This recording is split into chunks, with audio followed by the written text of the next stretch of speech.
Next up, I'm going to take a little bit of brown sienna, this little bit of burnt sienna, and I'm going to mix it with water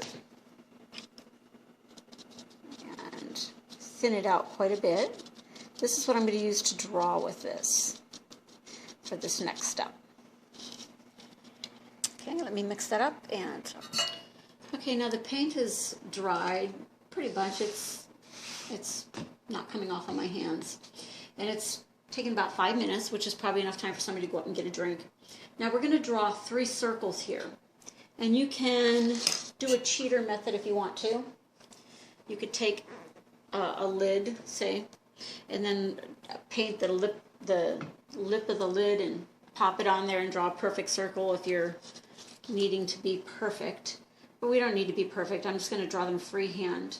But I'm going to overlap them. That's a technique in art that helps give us a sense of depth if we use this overlapping. So I'm going to start by drawing my circle off center and just do the best we can. If we don't like it, you know, we can do a lot of things. This is a real thin wash. Okay, so there's one of my suckers. I'm going to put one behind it over here. Up over here maybe a little bit smaller. And then maybe another one over here. I don't want him to look too much like Mickey Mouse. I may change my mind and make this guy bigger.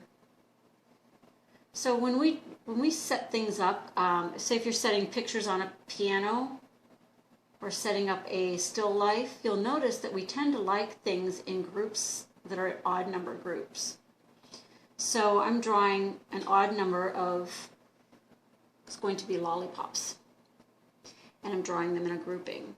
I'm also going to put a little stem on these, and I'm going to have them go off the canvas over here. So anyway, when you're doing a little vignette or a setting of something, you want groups of 3. So in my mind, there's 3 lollipops here. And this one, if I have to draw it back here, we can draw it back here so you can see the whole thing. And maybe this one goes even behind that one. But this one here is going to be out front. So here's my sticks. My stick will have to come from that one. And I'm going to put a space between them. And maybe this one's stick will come out here. Okay?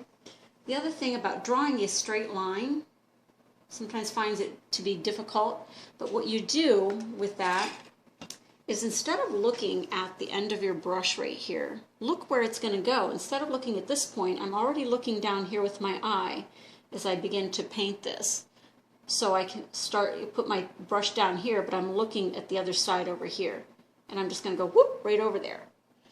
And that's an easier way to make a straight line. And again, if you can't, you can always lay a brush down, take your other hand and trace it if you need to. But we're not perfect. This is just a guideline. So now I have a sense of where my 3 lollipops are and where their sticks are. And I've taken them off the canvas on different sides of the canvas. I have 2 sticks coming off here, 1 stick coming off over here. A lot of times that proves to be a little more interesting.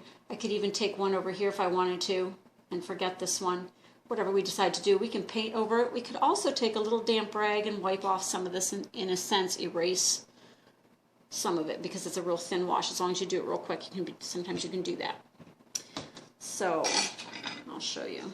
Exactly. Take a little brush. See, I can almost wash this away, make it go away if I decided I didn't want it there.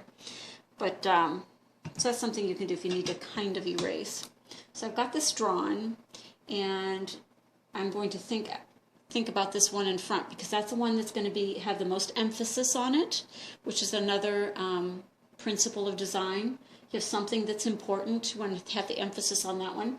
So we're going to have the emphasis on this one. And I still may decide to make it even bigger, and I may still change my mind. Nothing's written in stone here. I can paint over anything I have. I do, as I'm looking at this, I'm thinking I really wish I had some of these go off the canvas too. So I'm going to actually redo some of this. And I think that's a good exercise to see. I've already changed my mind before I even get started. So I'm going to, and if I can't wash it off, that's okay. We'll paint over it. I've waited a little bit too long. Where's my brush? I'm just going to grab my paint, kind of go over this again with my hand. We have to thicken this up a little bit. But I can just go right over whatever I don't want. And I can change my mind. Some of this is going to go work into the background anyway, so even if I can still see it, I'm still not going to worry about it. And we're going to change our mind a little bit here. I just want to get rid of enough information so I don't confuse myself as I'm changing my mind here. We're going to draw. I want some of these to go off. I want this one to go off. That one here. One sucker to go off the canvas. That's always a little bit more interesting. Maybe I want to take one off the canvas over here too. Don't want them to look too Mickey Mousey, but we can fix it if it does. And again, things look better in groupings of odd numbers. So if I actually draw 5 here, I can do that too. But right now I'm working with 3. But you'll notice even if you're setting up, like I say, pictures on a piano or whatever you're doing, you're going to find that for some reason we like things in groups of odd numbers. Okay, I think I'm going to go with that. A little bit of a mess right now. But as long as in my head I know where I'm going with this, and I'm going to work, now while we disappear, I'm going to work on just covering up those ones I decided, change my mind against. So we'll come back and we'll be ready to start painting these. Okay, I think I've worked out my composition, at least to some degree. It still has some problems with it, and we'll talk about it right now. Thanks. Okay, so I've got my 3 lollies, 2 of them going off the canvas. This one I decided to make one of those fancy spiral ones. This one's going to be like a pinwheel, and this one's going to be maybe a plain lolly. I'm a little bit worried right now about this space over here. It seems to be a lot of unused space. But right now I'm thinking, well, I have some ideas how to fill it. I could make another lolly over here, maybe just a partial lolly going off and being maybe straight up and down. That might look nice because I have a group of 3, then I have a group of 1. Both are odd numbers and they're separated to some degree. So it might still be pleasing to the eye if I did like a partial lolly here with maybe a stick coming down straight down. Or I could put a child's name down here and some nice lettering.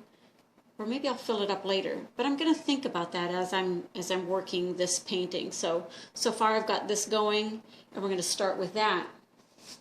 And one of our elements of art is called shape and form. Form is what I want to talk about right now. I want these to look more three-dimensional. I don't want them to be so flat. So we're going to put these little curved lines in here. So you see how this is where it starts. It's a three-dimensional thing. That if you can imagine this being a rope around there, that rope is going to have a curve to it. So I'm going to add these little curved lines to make it look like it's somewhat three-dimensional. I want to make sure I don't connect to that one. I want to be a little off of that. Maybe start putting them in between, kind of like a brick wall. You don't want to connect right up to that one. It wouldn't look right, because then it would look like a continuous line. So we just sort of want to randomly put these in here. And this helps give our piece form, and we're using a line to give us some sense of form. This is going to be the last. I'm just going to go all the way around there and I can see it tapering off over here, so maybe this is the end of it. It means I'll have to come out and make this a thicker piece. This is a thicker piece. Okay, so I've got my spiral lolly to where it looks more three-dimensional, and we'll do the same thing when we go to put in our little sticks. We'll put another line down here, and we'll put the little curved lines around here to help give this form, and we'll use line to give us form. And we'll use these little curved lines, and then we'll fill those in later. Here's my center, so this is a little off center yet, so that's going to bother me. That's I gotta fix. Maybe that'll be okay. Might be alright if I do a little steeper angle. Okay, so now another element of art pattern, or a principle design pattern, and we're going to use a pattern here. And I already have some purple on my palette here for some reason, so I'm going to start with that. So if I'm going to start and just paint my little section, paint these little sections colors, and you can pick whatever colors you want. I'm going to start with purple, and I'm going to just paint these little sections. And you'll have a pattern. Maybe you'll do purple, yellow, green, purple, yellow, green, purple, yellow, green, purple, yellow, green, purple, yellow. You're just going to follow that pattern. This one here is going to be red and white, and I'm just going to paint in those spaces. And if you're not sure what colors to use, you can utilize your color wheel if you want, or you can just sort of put the colors there and decide what you like and what you don't like. So if I did purple, for example, I can go in here to my violet, and I could use violet. If I do a triadic or a split complementary, I could do split complementary would be purple. I'll do this yellow orange, and then I can come up here and do a blue. Or I could do a triad color scheme. I'd line up my corners. I could do a purple, an orange, and a green. And I think those are the colors I'd like to go with in my lollipop here. So you can pick from your color wheel if you don't know where to go with it, and that'll give you at least something where you know these colors sort of go together.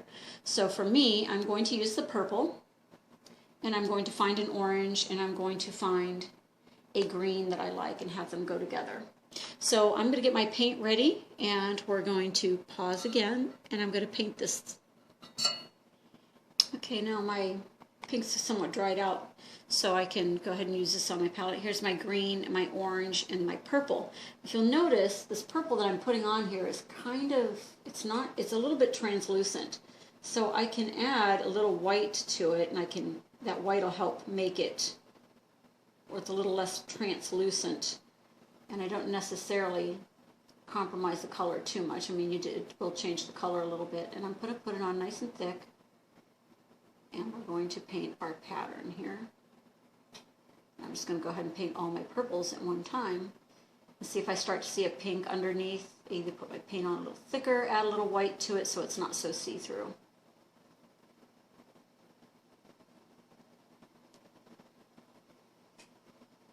And I'm going to follow that shape. And I've left a little bit of marking where my line was. That's just as a guideline. I'm going to paint those over in a little while, but at least leave them there for now, because it gives me a little bit of a guide. So purple, orange, green. So this will be my next purple one. So I'm going to take a little more white into that. And so like I said, adding white to it is going to make it so it's not quite so see-through. And it doesn't take very much. And you can always go over top of this purple with the sheer regular purple, you know, without the white added into it, and then you'll at least get the richness of your color back. Or you can add a little black to the color and spruce it up that way. Some colors are more opaque than others, and the ones that aren't so opaque, we just have to add a little white. Okay, orange, blue, purple, orange, blue, purple. So your next purple one. And so on and so forth. You get the idea. Hang on. Okay, I have my purple done, so this is what it looks like with the purple done. And you can see sometimes I left a little space in between some of those little shapes so that at least I know where my lines are.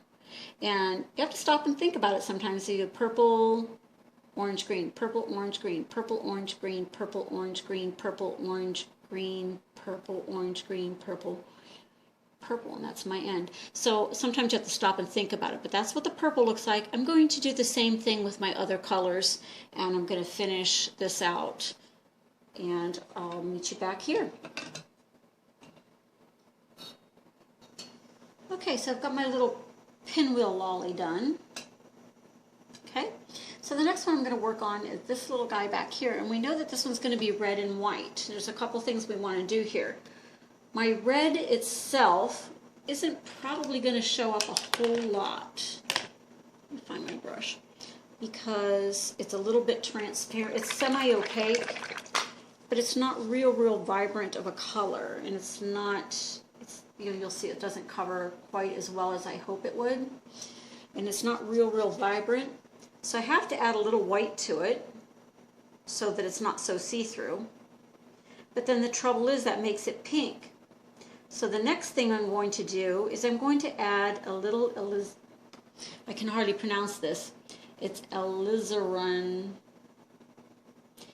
A-L-I-Z-A-R-I-N, crimson, alizarin crimson. It's transparent. But I use it a lot when I'm punching in shadows. For some reason, when you add alizarin, even to blacks, it makes them even blacker.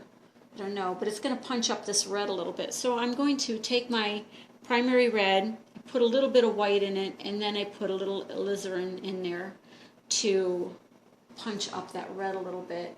And you'll see it covers a little bit better, and I still get a good red. Now, just like before, we used the line to give us some form. We're going to use a line here too. This is going to be a little bit of a three-dimensional lolly. So at some point here, I'm going to kind of curve it. I don't want to do this one so much because it'll be off the paper. But at some point, I'm going to decide, yep, there's my edge right there. So this is the side of it. So I'm just going to give it a little bit of a curve right here as I get close to the edge. And I'm going to paint my red and my white stripes. So here's my red. And again, my red is primary red with a little bit of white to make it less see-through. And then adding some alizarin just to kind of keep a reddish. It's a little muted, but I don't mind that. I'm trying to work with a limited color palette so we don't get too fancy with our colors, but you could experiment with lots of things at a store and see if you can't get this into a better, you might even get a more vibrant red, less see-through, less transparent, more opaque. And you can, they'll say so on the sides of the bottle. It'll tell you what kind of light fast, what kind of pigment, and whether it's opaque or translucent. If it's translucent, it usually doesn't say anything, but it'll tell you if it's opaque, which means it's not see-through. So as you're looking for colors, if you're looking for a red, try to find something that's not, something that is opaque. Now, if I'm looking at the side of this, I'm going to see the side of this, but I wouldn't see the side of this one, so this one would be more of a straight. I wouldn't have that curve on there.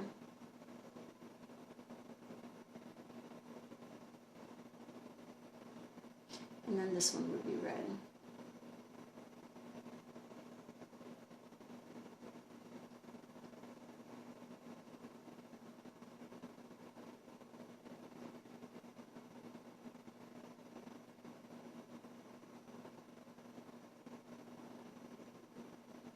I can always go over these colors a little bit later, give them another coat, work on the intensity of that color if I want. I'm not so concerned because this one's in the background. So if it's a little more muted, it doesn't bother me. Sometimes it just takes a second coat and we can get that little less translucent.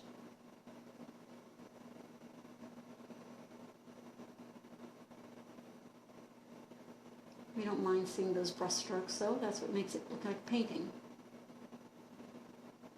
It makes it a little more interesting. Okay, now I can do my white.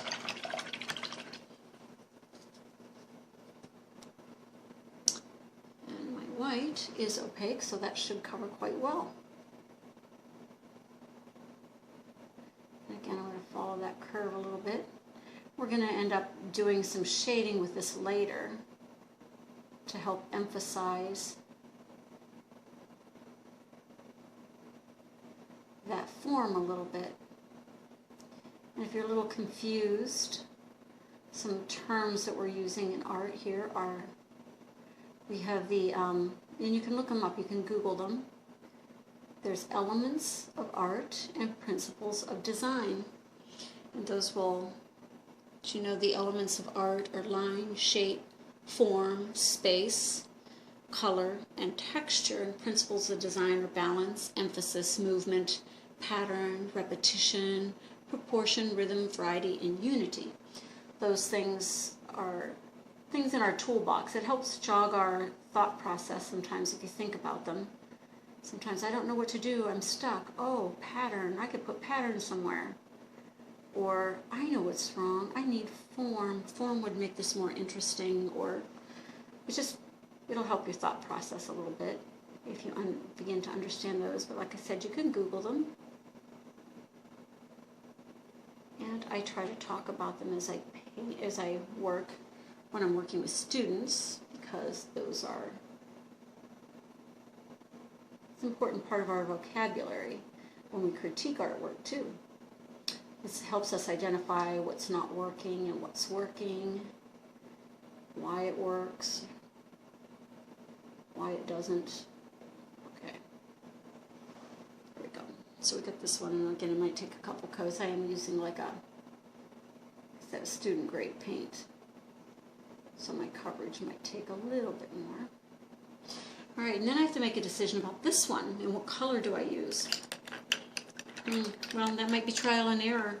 I already have a purple going on, maybe something in a blue family, but I know the blue is really going to make this orange pop, because blue and orange are complementary colors. They're across from each other in the color wheel, which means I'm going to get, see, blue directly across orange. Things that are directly opposite on the color wheel, that's when you're going to get that contrast that's going to pop your eye, and it might drive you crazy. So, well, not literally, but you know. So we'll try it though. We'll try a blue lolly there. If I don't like it, we're going to just cover it up and change it and put another color. So I'm going to go away and experiment with what color I want that lolly to be. And you can come back and join me as soon as you figure out what color yours is going to be. Okay, here's what mine looks like. Now I used a cerulean blue. There's lots of blues you'll find on if you start looking at blue paints. It's like blue is no longer just blue. You'll start thinking in terms of ultramarine, cerulean, cobalt. This is a cerulean blue, and it is a little transparent normally, so I added some white to it, which is nice because it toned it down a little bit and put it in a more of a childy kind of pastel-y sort of color. Then I went over it again with some regular cerulean. And so now I have a blue one, and it doesn't clash so much that it bothers me. It stands out nice.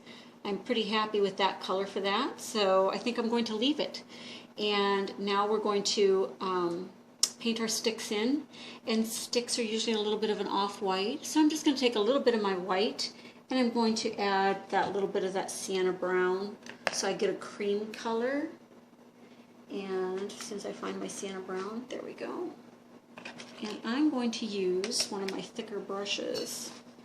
One of the things I love about this brush is when I go like this, I can get a nice line with that because the bristles are just, works well with the paint. So I'm going to add a little bit of that sienna that I used to draw with in the first place. It's still a little wet, and so it's nice, and I'm just going to draw my sticks in here, and I'm going to let the thickness make the straw. Just like that.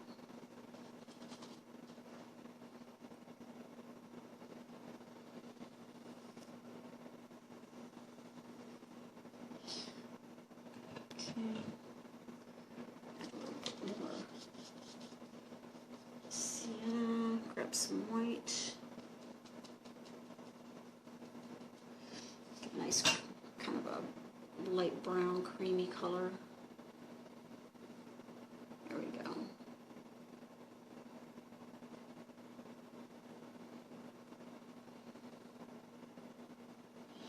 I've got my sticks, and I can go over them a few times. I'm going to do some fun things with this, so if they're a little off, we don't care. So there we go. So I've got 3 lollies. And of course you could probably leave it like this if you want to, but I'm going to continue to develop this. And then if you use this video for like a baby shower that's doing the Candyland or the she's about to pop, so we have lollipops, Candyland kind of thing going on for a baby shower. So this is going to be an activity that they can, that a group can do, and everybody can take home a painting that they did for their own child's room. And so we can leave it at this, and they can go home and continue to watch the video and develop it a little bit further, because I'm going to take you down a few more steps in this, or you can just leave it like this. So here we go. The next step I'm going to do is I'm going to start adding line to this, and I'm going to go bold, and I'm going to use black. And line is another one of our elements of art. And we can fluctuate the width of this line. We can make it, I'm just going to go with whatever happens, and I don't care if it's, but I'm going to trace pieces. Now normally, if you're doing like a realist in realism, you probably wouldn't do this because nobody walks around with outlines around everything. But coloring books have outlines, and childlike things have outlines. So outline feels very appropriate to me for what this is for. So I'm going to go ahead and I'm just going to put my outlines. And I don't care if I make a little mistake, or if it's a little fuzzy, or if it's a little, you know, doesn't matter.